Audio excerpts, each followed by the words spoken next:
রাজনীতি পাইছেন কোথায়? রাজনীতি শিখাইছে কে?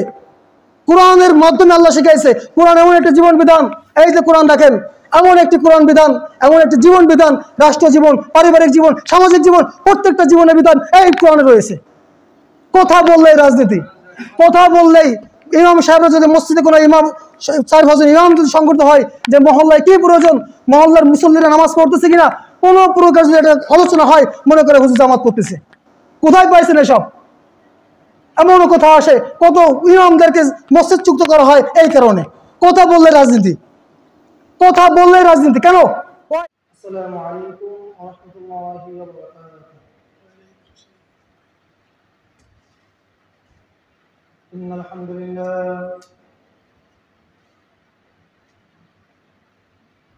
আলহামদুলিল্লাহি ওয়া কাফা ওয়া সালামুন আলা ইবাদিহিল্লাযীনা ইসতাফা।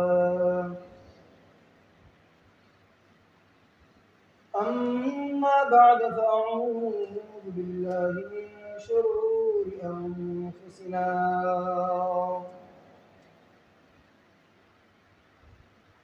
ومن سيئات أعمالنا من يهده الله فلا مضل له ومن يضلله فلا هادي له. نشهد أن لا إله إلا الله وحده لا شريك له أرسله بالحق بشيرا ونذيرا وداعيا إلى الله بإذنه وسراجا وقمرا منيرا. وقال الله تعالى في كلامه المجيد والفرقانه الحميد: جاء الحق وزهق الباطل إن الباطل كان زهوقا.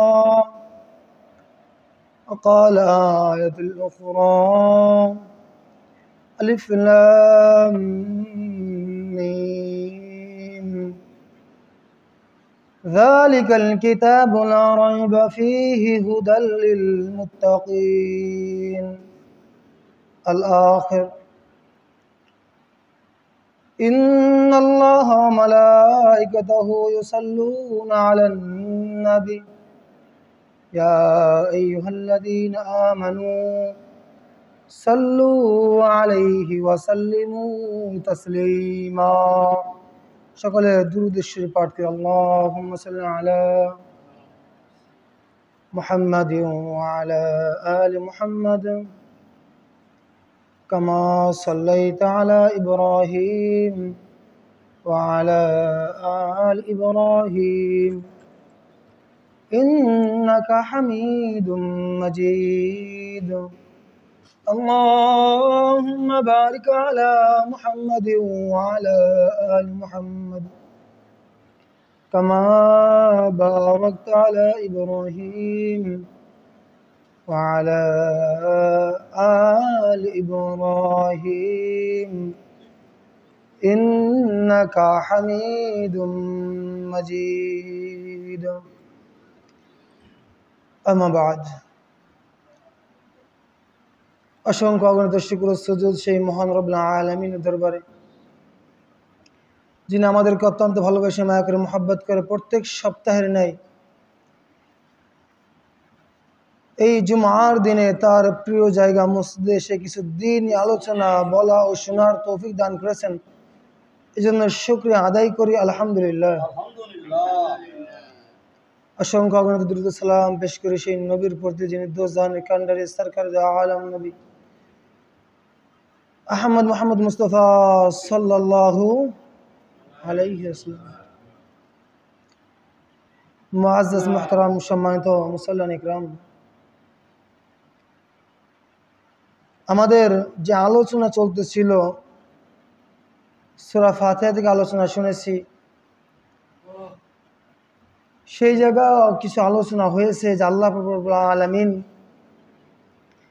আমাদেরকে দুনিয়ার বুকে যে প্রেরণ করেছেন, কোন জন্য প্রেরণ করেছেন? একেবারে খালি খালি না হুদায় যেটাকে বলা হয়, না কোনো উদ্দেশ্য আছে, কোন কারণ আছে? আল্লাহ রাব্বুল আলামিন উদ্দেশ্যবিহীন কোনো কিছুই সৃষ্টি করেন না। প্রত্যেকটা সৃষ্টির পিছনে যে কোনো একটা উদ্দেশ্য থাকে। এটা প্রত্যেকটি মানুষের মধ্যে একই খাসলত বিদ্যমান। মানুষ যখন কোনো কিছু করার চিন্তা ভাবনা করে, কোনো জিনিস আবিষ্কার করার চিন্তা ভাবনা করে বা আবিষ্কার করে বা কোনো কাজকর্ম করে, তার পিছনে নিশ্চয়ই একটা উদ্দেশ্য থাকে। আল্লাহ রাব্বুল আলামিন উদ্দেশ্যবিহীন আমাদেরকে সৃষ্টি করেন নাই। আল্লাহ রাব্বুল আলামিন আমাদেরকে সৃষ্টি করার পর একটা গাইডলাইন দিয়ে দিয়েছেন, একটা পথ প্রদর্শন দিয়েছেন, পথ প্রদর্শক দিয়ে দিয়েছেন। ইঞ্জিনিয়াররা যখন রোবট বানায় তখন রোবটের গাইডলাইন থেকে একটা বই, ওই বইটা যে পড়বে সে রোবটটাকে কন্ট্রোল করতে পারবে। একটা গাড়ি যে আবিষ্কার করে সেই গাড়িকে তথ্য থাকে।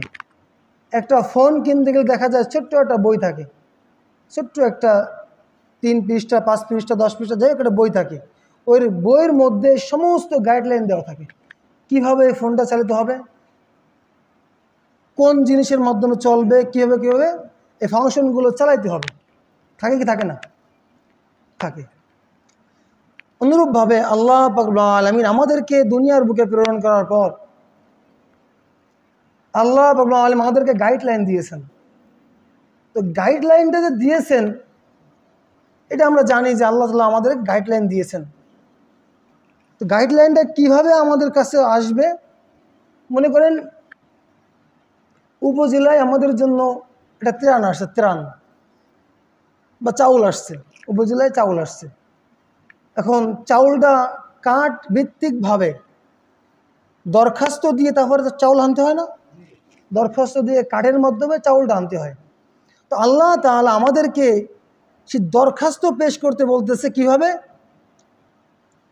ইহদিনাস সিরাতাল মুস্তাকিম, হে বান্দা আমার কাছে চাও সেই গাইডলাইন, সেই পথ প্রদর্শক, সেই ইহদিনা ইহদিনা সেই হিদায়াতটা চাও, সেই পথ প্রদর্শক গাইডলাইনটা চাও। গাইডলাইন হচ্ছে ইহদিনা, এটা হচ্ছে গাইডলাইন। ইহদিনাস সিরাতাল মুস্তাকিম কেন চাও? আমরা সূরা ফাতিহার মধ্যে চেয়েছি, আল্লাহ রাব্বুল আলামিন আমাদেরকে গাইডলাইন দিচ্ছেন। গাইডলাইন শুরু করছেন কিভাবে? আলিফ লাম মিম, এটা এমন একটি শব্দ, এমন একটি লফজ, আলিফ লাম মিম। এই 3টা অক্ষরের কোনো অর্থ কোনো মুফাসসিরিন ইকরাম উল্লেখ করতে পারেন নাই। এখানে এসে লিখেছে আল্লাহু আ'লামু বিমুরাদিহি, আল্লাহু আ'লামু, এটা আল্লাহ তাআলা জানেন, বিমুরাদিহি এর উদ্দেশ্য কি। এরকমভাবে আরও অনেকগুলো আয়াতের শুরুতে দিয়ে রাখছে, যেমন ইয়াসিন, আলিফ লাম মিম, তাসিন ইত্যাদি ইত্যাদি, আরও বিভিন্ন কোরআন শরীফের মধ্যে বিভিন্ন জায়গায় দিয়ে রাখছে গাইডলাইন আয়াতের শুরুতে। এটা একমাত্র আল্লাহ পাক রব্বুল আলামিন ভালো জানেন। এরপরে কি বলছেন? যালিকাল কিতাবু লা রাইবা ফীহি, যালিকাল কিতাব, আল্লাহ তাআলা বলতেছেন যালিকাল কিতাব, এইটাই সেই কিতাব, এটা না ওইটা। আরবিতে ইসমে ইশারা যেটা ইশারা করা হয়, হাযা হাযিহি, এটা, যালিকা তিলকা, ওটা। আল্লাহ তাআলা কুরআন তো আমাদের হাতে দিয়ে দিয়েছেন, তারপরও কি বলছেন? যালিকাল কিতাব লা রাইবা ফীহি, কেন বললেন? কুরআন তো আমাদের সামনে হাতে, আল্লাহ তাআলা যালিকা কেন আনলেন? এর দ্বারা শানে নজুল আসে এটা যে আল্লাহ রাব্বুল আলামিন যালিকাল কিতাব বলা হয়েছে এই জন্য, এর 2টা কারণ হতে পারে।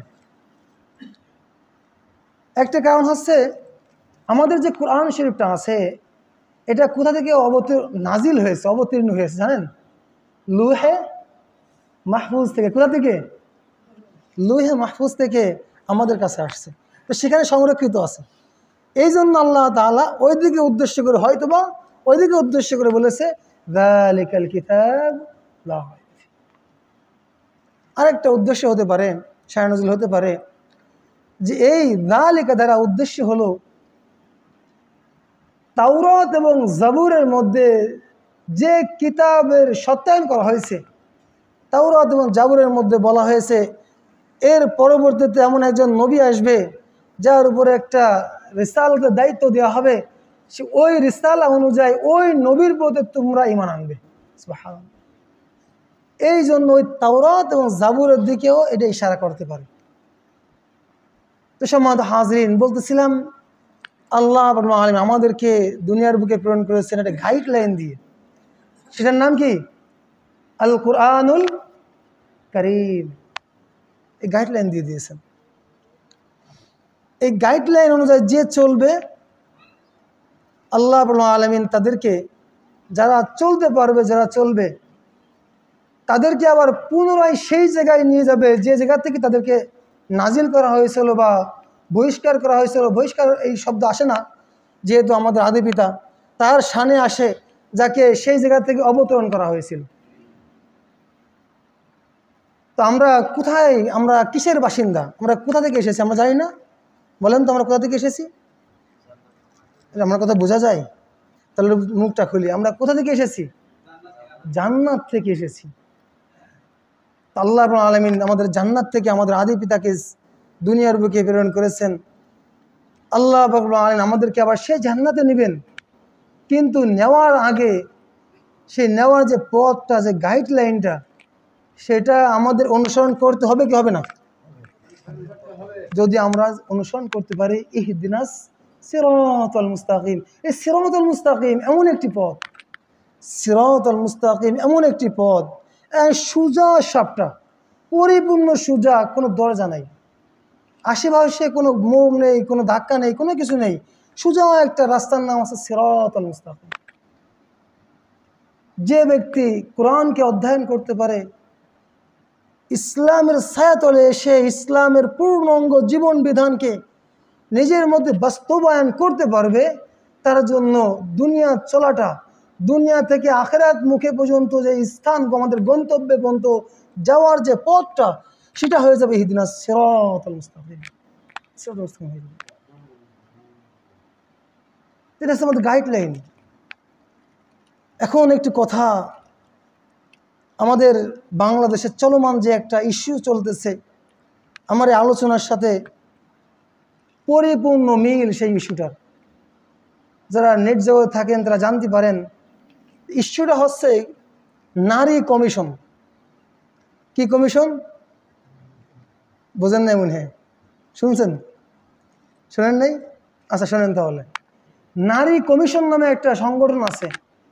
ডক্টর ইউনূস সাহেব বলেছেন যে ঠিক আছে, তোমাদের নারীদের মধ্যে কি কি প্রয়োজন তোমরা লিস্টি করো। যেহেতু, আচ্ছা আর একটা কথা বলে রাখি এর মধ্যে, আগের সরকার কি ছিল? গণতান্ত্রিক সরকার। হাসিনা ছিল কি? গণতান্ত্রিক সরকার। এটা রাজনীতি না কাকা, এটা জানা দরকার কাকা, এটা জানা দরকার কাকা। এটা ইসলামের কথা কাকা, কোরআনের কথা, এটা কোরআনের কথা। হ্যাঁ, ওটা কথা না। কে কোরআনে বলছে না রাজনীতি করতে? বলছে না? আমাদের নবী রাজনীতি করেন নাই? আমাদের নবী রাজনীতি করেন নাই? দেশ চালান নাই? পূর্ণ জাহান চালাইছে আমাদের নবী। কি আমরা নবীর ওয়ারিস? নবী বলেছে আল ইন্নামাল উলামাউল আম্বিয়া, নবী বলেছে আমাদেরকে আমরা উলামা একরাম নবীদের ওয়ারিস। অতএব আমরা আলোচনা না করি তাহলে রাজনীতি পাইছেন কোথায়? রাজনীতি শিখাইছে কে? কোরআনের মাধ্যমে আল্লাহ শিখাইছে। কোরআন এমন একটা জীবন বিধান, এই যে কোরআন দেখেন, এমন একটি কোরআন বিধান, এমন একটি জীবন বিধান, রাষ্ট্র জীবন, পারিবারিক জীবন, সামাজিক জীবন, প্রত্যেকটা জীবনের বিধান এই কোরআনে রয়েছে। কথা বললেই রাজনীতি, কথা বললেই ইমাম সাহেবরা যদি মসজিদে কোনো ইমাম 4 বছর ইমাম যদি সংগঠিত হয় যে মহল্লায় কী প্রয়োজন, মহল্লার মুসল্লিরা নামাজ পড়তেছে কিনা, কোনো প্রকার যদি একটা আলোচনা হয়, মনে করে হুজুর জামাত করতেছে। কোথায় পাইছেন এসব? এমনও কথা আসে, কত ইমামদেরকে মসজিদ চুক্ত করা হয় এই কারণে। কথা বললে রাজনীতি, কথা বললে রাজনীতি কেন? ওই এটা কোরআন শিখাই নাই? এই কোরআনে কি বলছে? হুদাল্লিল মুত্তাকিন, মুত্তাকিনদের জন্য পথ প্রদর্শক, মুত্তাকিনদের জন্য গাইডলাইন, কাফের মুশরিক বেদিনদের জন্য না, মুনাফিকদের জন্য না, ফাসেকদের জন্য না, কাফেরদের জন্য না। যারা এই কোরআনের বিরুদ্ধে কথা বলবে তারা নিঃসন্দেহে কাফের। যারা কোরআনের আয়াতকে অস্বীকার করবে তারা নিঃসন্দেহে কাফের, নিঃসন্দেহে কাফের। ডাইরেক্ট ফতোয়া, একটা আয়াত যে অস্বীকার করবে,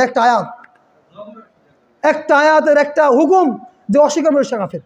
অথচ আমাদের কোরআনের আলোচনা হয় সেই জায়গায় প্রত্যেকটা সেক্টরে বাধা, ওয়াজ মাহফিলে বাধা, ফেসিবাদী সরকার হাসিনা থাকা অবস্থায়ও সেই বাধা, এখন স্বাধীন বৈষম্যহীন পরিপূর্ণ সুস্থ সবল তখনও বাধা।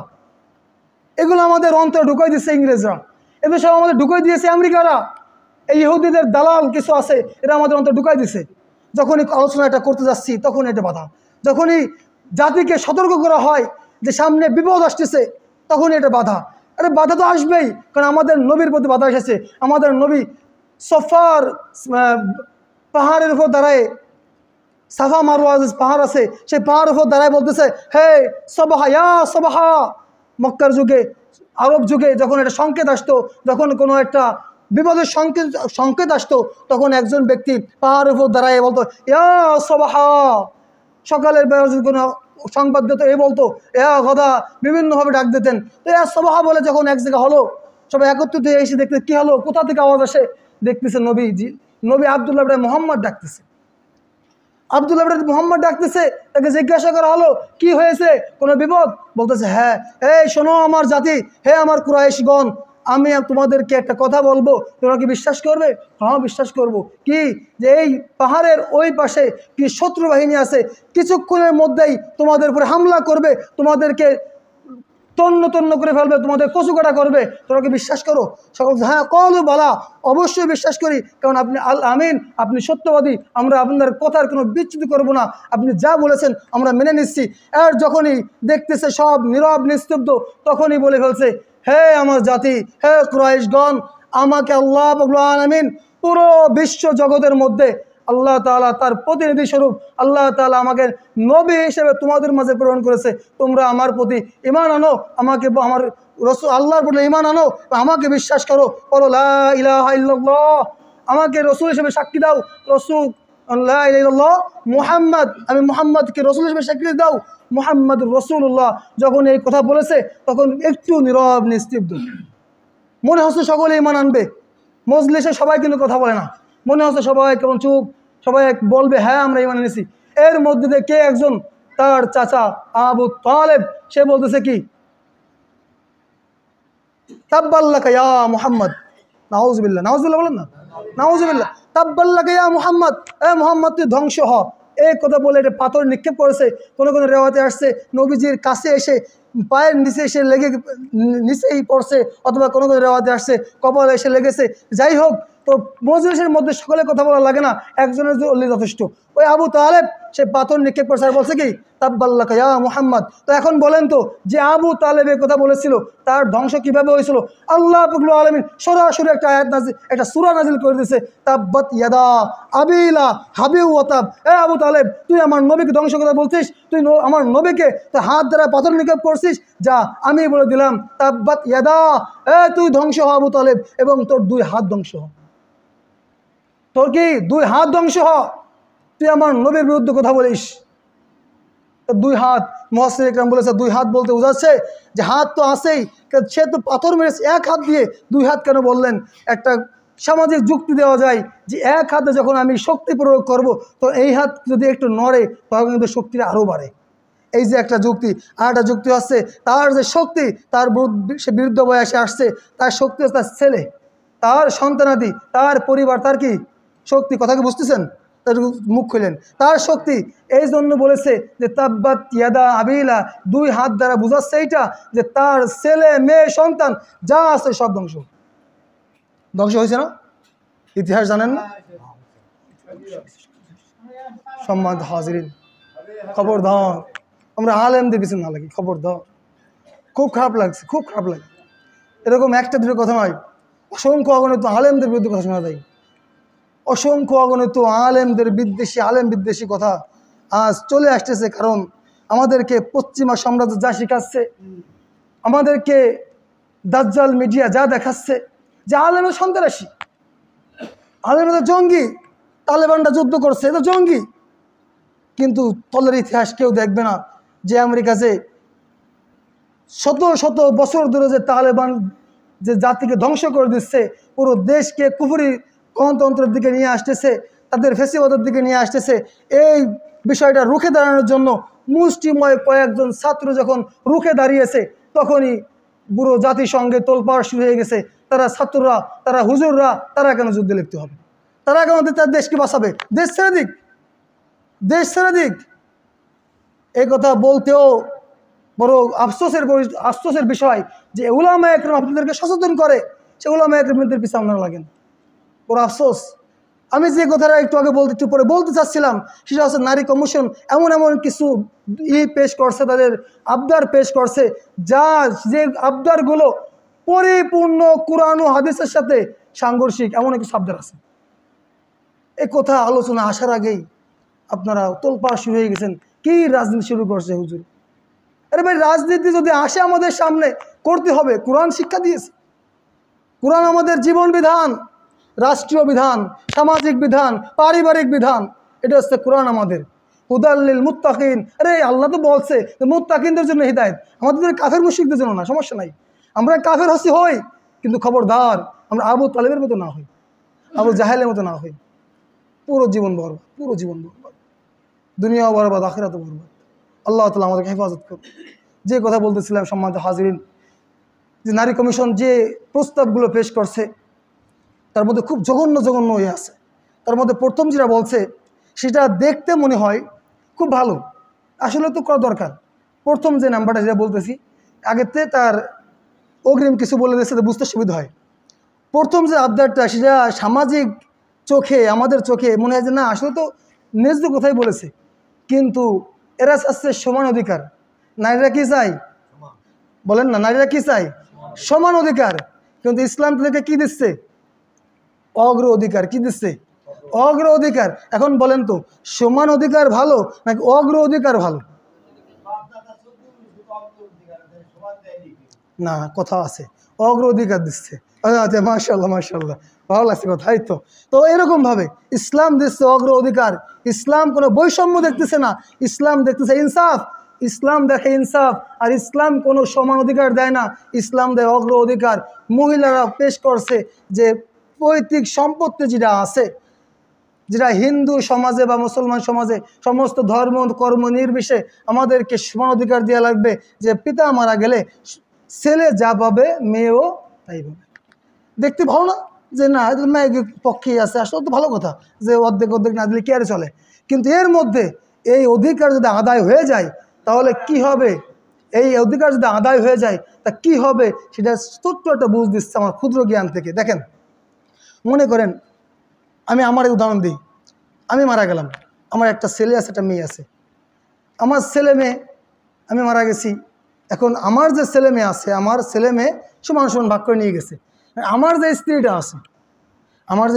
আছে, এই স্ত্রী কি এখন আমার ছেলে নেবে না মেয়ে নেবে? সমান সমান ভাগ করে দেওয়া হয়েছে। মেয়ে কবে যে আমার শ্বশুর বাড়ি আমি কীভাবে নেবো? না, আমি দেবো না। ছেলে কবে দেবো, মেয়া তুই সমান সমান আমার জমির ভাগ নিছিস, যা তুই নে, আমি নেবো কেন? এ করতে করতে কি হবে? দেখা যাবে প্রত্যেকটা গ্রামে, প্রত্যেকটা মহল্লায় ওল্ড এজ হোম, মানে বৃদ্ধাশ্রমের পাহাড় বয়ে যাবে। কি যাবে কি যাবে না? যাবে। আর এর মধ্যে একটা কথা দেখেন, আমরা যে বলি, তারা যে বলতেছে যে মেয়েদেরকে, মহিলাদেরকে তাদেরকে সমান অধিকার দেওয়া হচ্ছে না, তাদেরকে বৈষম্যহীন করা হচ্ছে বা বৈষম্য দেওয়া হচ্ছে, তাদেরকে কম দেওয়া হচ্ছে। কিন্তু একটা ছোটো একটা হিসেব দিই, সিরাজির মতো অঙ্কের মতো ছোটো একটা হিসেব দিই। সেটা হলো, হিসেব করেন, পিতার সম্পত্তি 200 টাকা, বুঝলাম, মানলাম 200 টাকা। 200-র মধ্যে না 300 ধরি, মেলবে তাহলে 300 টাকা পিতার সম্পত্তি, 300 টাকা। সেখান থেকে ছেলে পাইছে 200 টাকা, মেয়ে পাইছে 100 টাকা। এখন ছেলে মেয়ের 100, ছেলের 200। এখন বলেন, একটা মেয়ে সে যখন ভূমিষ্ঠ হয়, তখন তার দায়িত্ব, লালন পালনের, যত খাবার দাবারের, এক কথায় ভরণ পোষণের দায়িত্ব কার হাতে থাকে? তার বাবার হাতে, তার বাবার কাছে। সে যতদিন পর্যন্ত সাবাললেগা না হবে, সাবাললেগা পর্যন্ত শেষ নয়, এটা পুরুষের জন্য সাবাললেগ পর্যন্ত শেষ। একজন পুরুষ সাবাল্যেগ হওয়ার পরে তার বাবা যদি বলে তোমার কোনো দায়িত্বে আমি নাই, তুমি যাও আমার বাড়ি থেকে বেরিয়ে যাও, যাও কাজকর্ম করো খাও, আল্লাহ তাআলা তাকে জবাব দিয়ে করা লাগবে না যে তুমি তোমার ছেলেকে কেন বের করে দিলে। কিন্তু যদি একটা মেয়েকে সাবাল্যেগ হওয়া তো দূরের কথা, বিবাহের আগে যদি বলে তোমার নিজের কামাই তুমি নিজে করে খাও, কাল কিয়ামতের ময়দানে ওই বাপকে জবাব দিয়ে করা লাগবে। আল্লাহ তাআলা কোরআনে এমন বিধান দিয়ে দিয়েছে, এই কোরআনে পরিপূর্ণ বিধান দেওয়া হয়েছে যে ছেলে কয় অংশ পাবে, মেয়ে কয় অংশ পাবে, তার স্ত্রী কয় অংশ পাবে, তার নাতিপুতিরা যদি থাকে তারা কিভাবে কোন পদ্ধতিতে কোন অংশ পাবে, সব দেওয়া আছে। এই সে কোরআন বিধান, পূর্ণাঙ্গ জীবন বিধান এই কোরআন। তো একজন বলতেছিলাম ছেলে পেয়েছে 200, মেয়ে পেয়েছে 100। এখন বাপ মা বিয়ের আগে তার ছেলে মেয়ের সে মেয়েটাকে লালন পালন করছে, দেখাশোনা করছে, এরপরে দেখা যাচ্ছে বাপ কিছুদিন পরে মারা গেছে বা মরে গেছে। এখন সে দায়িত্ব বাপ মারা যাওয়ার পরে পরিবারের দায়িত্ব কার হাতে থাকে? মেয়ের হাতে না ছেলের হাতে? কার হাতে? এই তো ছেলের হাতে। কার হাতে? ছেলের হাতে। তো এখন বলেন ছেলের হাতে 200, মেয়ের হাতে 100। ছেলের হাতে যখন থাকে তখন ছেলের হাতে খরচ করা লাগবে না? খরচ করা লাগতেছে, এর খরচ করা লাগতেছে। মেয়ের 100ই ধরা রয়েছে, তার আসলে বাধা আছে। আসল দিলে বুঝবেন, তাহলে আসলে বাধা আছে। এখন মেয়ে সাবাল্যেগা হয়েছে, এই যে মেয়ে সাবাল্যেগাটা হলো, মেয়ে সাবাল্যেগ হলে বিয়ের প্রয়োজন আছে না? বিয়ের কিছু খরচ আছে কি আছে না? খরচ আছে। এই খরচটা বহন করতেছে কারা? ছেলেরা। খরচটা বহন করতে কারা? ছেলে না মেয়ে? যে আমার বিয়ে আমি খরচ করি, এমন হয় নাকি? তাহলে যে তার ভাই যে আছে সে তার বিবাহের খরচ টানতেছে, তার স্বামী যে আছে যে তার স্বামী সেই মেয়ের ভরণ পোষণ টানতেছে, খরচ টানতেছে। এখন এই যে মেয়েটা যে বিবাহ দিচ্ছি, মেয়ে কি মাংনা নিতে হয় নাকি কিছু দেওয়া লাগে? দেওয়া লাগে না? সে মেয়ে যে নিঃস্ব, শরীয়ত বলেছে মেয়ে যে বিবাহ করতেছো মোহর দাও, মোহর না দিয়ে তুমি এক চুল নামাতে পারবা না। কোরআন বলতেছে, আল্লাহ তাআলা ডাইরেক্ট বলছে যে মেয়ে যে নিবা, বিবাহ যে করবা, মোহর দাও। মোহর দিছে, মনে করেন যে আগে তো 100 আছে, এখন মোহর দিছে আর 100 ধরলাম, মোহর দিছে কত? আর 100 হয়ে গেল কত? 200। এই 200 কি খরচ করা লাগতেছে? খরচ করা লাগতেছে কারণ এখন আছে কার কাছে? তার স্বামীর কাছে। তার কসমেটিক, লিপস্টিক, সোনো, হালতা, পাউডার, শাড়ি, জামা কাপড়, খাদ্য ইত্যাদি ইত্যাদি যা আছে, ওই সেই 200 কিন্তু খরচ করতেছে মহিলা নাকি তার স্বামী খরচ করতেছে?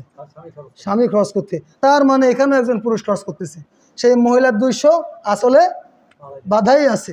এখন বলেন এরপরে যখন সে বৃদ্ধা আসবে, বয়স যাবে, তার স্বামী মারা যাওয়ার পর তার সম্পদ থেকে সে তো বৃদ্ধা, তার স্বামী নাই, এখন পরিবারের সেই হাল ধরবে কে? সেই মহিলা যে টাকা আছে 200 টাকা, সেই টাকা দিয়ে ভাঙবে সবরে খাবে নাকি তার সন্তান হাল ধরবে? তার সন্তান ধরবে। অতএব এখানেও একজন পুরুষ তার হাল ধরতেছে। তার মানে একটা কথা বলতে বোঝা যায় তার যে 200 আছে, এই 200 এখনও সে আসলে বাধা আছে, কিন্তু বাকি যে পুরুষের 200 ছিল সেই 266 কিছু। আলোচনা বোঝা গেছে? এই হলো ইসলাম, এই হলো নারীদের জন্য ইসলাম, এই হলো পুরুষের জন্য ইসলাম, এই হলো গাইডলাইন কোরআন, যাতে স্পষ্ট লেখা আছে নারী কয় অংশ পাবে, পুরুষ কয় অংশ পাবে। অথচ বর্তমান যুগে আমাদের বাংলাদেশে ইউরোপ আমেরিকার মতো এমন একটি কালচার তারা আবদার করেছে, যদি একবার এটা পাস হয়ে যায় তাহলে আমাদের দেশ হবে ইউরোপ আমেরিকার মতো এমন একটা দেশ হয়ে দাঁড়াবে, নারী পুরুষের সমান অধিকার হয়ে দাঁড়াবে, তারা যেখানে মন চায় সেখানে যেতে পারবে কোনো অনুমতি ছাড়া। দেখেন না, আমার জানা মতে ইউরোপ আমেরিকায় তাদেরকে বাবার নাম জিজ্ঞানো হয় না, বাবু তোমার নাম কি? অমুক। তোমার মায়ের নাম কি? অমুক। বাবার নাম জিজ্ঞানো হয় না। কারণ কি জানেন? কারণ বাপেরও ঠিক নাই, কোথা থেকে পার্টি সার্টি করে কি করে না করে কোথা থেকে আসছে, বাপের ঠিক থাকে না। অথচ আমাদের এই বাংলাদেশ, এই 95% বাংলাদেশ, এই বাংলাদেশের পাক ভূমিতে এমন একটা ইসলাম বিদ্বেষী, কোরআন বিদ্বেষী এমন একটা আইন বাস্তবায়ন করতে চাচ্ছে, ইউরোপ আমেরিকার মতো করা চাচ্ছে। এই জন্য আমাদের উলামা একরাম বিভিন্ন পদক্ষেপ নিচ্ছে, অথচ আমরা বুঝি না। না বুঝার কারণে আমরা অনেক কথা বলি। যদি আমরা বুঝতাম, আমাদের অন্তরে যদি উম্মার একটু ফিকির থাকতো, উম্মার একটু যদি দরদ থাকতো যে মানুষ কোন দিকে যাচ্ছে, মুসলিম সমাজ কোন দিকে যাচ্ছে, তাহলে আমাদের মধ্যে কোনো সময় কথা আসতো না, আমাদের মধ্যে কোনো কথা আসতো না। শুধু একটা বললাম আমি, আরও অনেক আছে, সংক্ষেপে বলে চলে যাচ্ছি। আরও একটা দাবি পেশ করছে, আল্লাহু আকবার, খুব জঘন্য, খুব জঘন্য, যেটা শোনা দরকার না বলে মাসালা, যেহেতু মাসালা সাবেককে আসে, অনেক মাসালাও আসে, খুব জঘন্য, তারপরে বলতে হয়। কিন্তু না বলে কিছু করার নাই। মহিলাদের যে সময় নামাজ বন্ধ থাকে, সেই সময় কোরআন সুন্নাহ অনুযায়ী মহিলাদের থেকে পৃথক করতে বলছে, নবীজি বলছে বিছানা পৃথক করে দাও, অথচ এখানে তারা বলতেছে না এটা বৈষম্য হয়ে গেছে, আমাদের প্রতি জুলুম হয়ে গেছে, এখানে আমাদেরকে সমান অধিকার দেওয়া লাগবে। নাউজুবিল্লাহ বলবেন না? মনে হয় বোঝেন না, যাই হোক আর বোঝানোর প্রয়োজন নেই। যাই হোক সম্মানিত হাজরিন, এরকমভাবে কোরআনের সাংঘর্ষিক আরও অনেকগুলো আলোচনা হয়েছে, কথা আছে। এই জন্য এই কথার সাপেক্ষে বাংলাদেশের যত ও বড় উচ্চ লেভেলে যত আলেম ওলামা আছে, যত ঢাকা শহরে বড় বড় আলেম আছে, খুলনা ইত্যাদি ইত্যাদি যত আলেম আছে, সমস্ত আলেম ওলামারা আগামী 3 তারিখ মানে আগামী শনিবার দিন সরোয়ার্দী উদ্যানে একটা বড় আয়োজন করছে। সেখানে সমস্ত তাওহীদি জনতার ডাক দিয়েছে, যারা ইসলাম প্রেমী, যারা ইসলামকে ভালোবাসে তাদেরকে দাওয়াত দিয়েছে, ডাক দিয়েছে। তো ইনশাআল্লাহ আমরা ওখানে যতটুকু পারি আমরা ওখানে যাওয়ার সমর্থন চেষ্টা করব। আর আমরা যারা যাব, যদি সম্ভব হয় নামাজের উপর আমাকে বললে, আমাদের মাদ্রাসা থেকে বাস যাবে, ভাড়া বেশি না, ভাড়া মাত্র 200 টাকা, যাওয়া আসা ভাড়া মাত্র 200 টাকা। কিন্তু আল্লাহ যদি চায় এই 200 টাকার ওসিলায় আল্লাহ তাআলা যদি এই ওসিলায় আল্লাহ তাআলা কালকে আমাদের মধ্যে আমাদের জিন্দেগির গুনাহ মাফ করে জান্নাত দিতে পারে। সুবহানাল্লাহ। কারণ কোরআন বিদ্বেষী একটা কাজে আমরা অংশগ্রহণ করতেছি, যেখানে সরাসরি জিহাদের সওয়াব পাওয়া যাবে, মরলে শাহাদাত আর বাইজে আসলে গাজী। আলহামদুলিল্লাহ। আল্লাহ তাআলা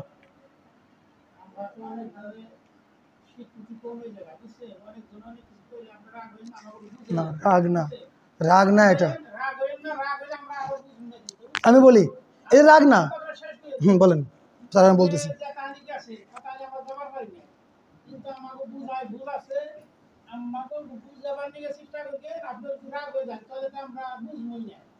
কথা শেষ আপনার? আমি বলি এখন বাংলাদেশের মধ্যে কয়েকজন আলেমকে হয়তো বা চেনেন, অনেক আলেমকে চেনেন। মিজানুর রহমান আজহারি চেনেন না? আবু তোহা মোহাম্মদ আদনান চেনেন না? চেনেন? তারা কি অনেক উচ্চস্বরে কথা বলে না নর্মালে কথা বলে? নর্মালে কথা বলে। কারণ কি? কারণ তারা যে কোনো বিষয়ে নর্মালে হিদায়তের পথে আনে, তাকে দাওয়াত দেয়। কিন্তু আর একজন ব্যক্তিত্ব আছে যার আওয়াজ বাতিলের আতঙ্ক, কাফের মুশরিকরা যার আওয়াজ শুনলে ভয়তে কাঁপে।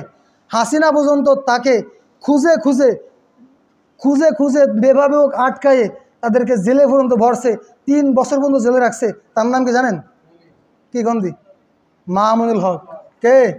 মামুনুল হক। তাকে জেলে পর্যন্ত ভরছে। তার কণ্ঠ ছোট না বড়? বলেন না, বলেন, ভালো লাগবে আমার শুনলে। বলেন না, আপনাকে কথা জবাব দিচ্ছি। আমি বললি এখন কথা আছে, সে কেন জোরে কথা বলে?